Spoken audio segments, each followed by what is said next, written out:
What are you doing for people, whether that be in education or in leadership, to really help them move past that or even identify that they're going through it? They may not even know that. Beautiful question. I think the first piece is starting to slow down and recognize and realize where we are and how we're feeling.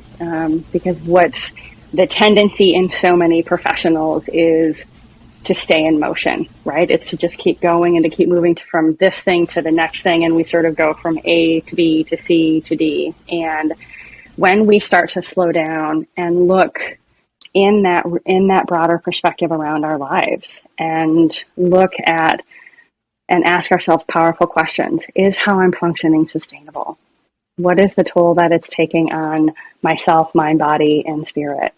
How is how I'm functioning impacting myself and my relationships and how I show up at work? So part of it is really being open to looking inside and figuring out what's going well and identifying those places where we have that compulsion to just keep going and pushing.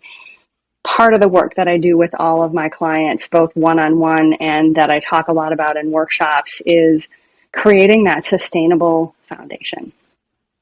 Because if we have think about it in terms of building a house. If you have a solid foundation, that house is going to be ready to go.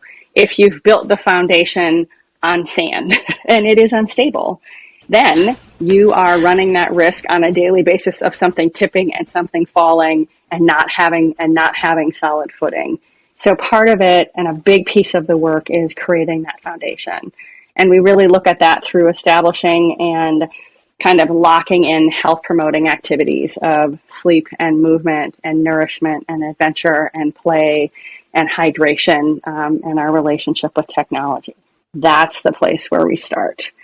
Because when we're standing on solid ground and we are rested and nourished and clear-headed and focused, everything else gets better and gets easier.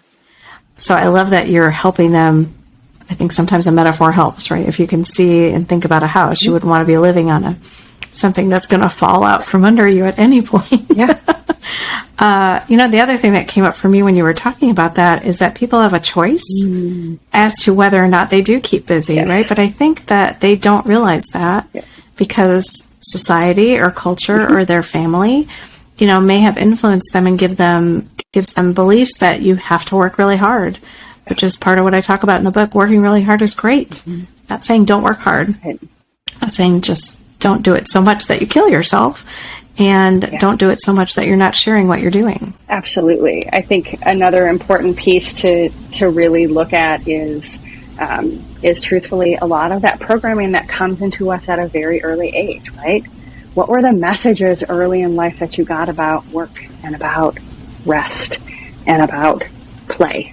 When we trust ourselves, when we trust our judgment, when we trust our instincts, it allows things to become really, really clear.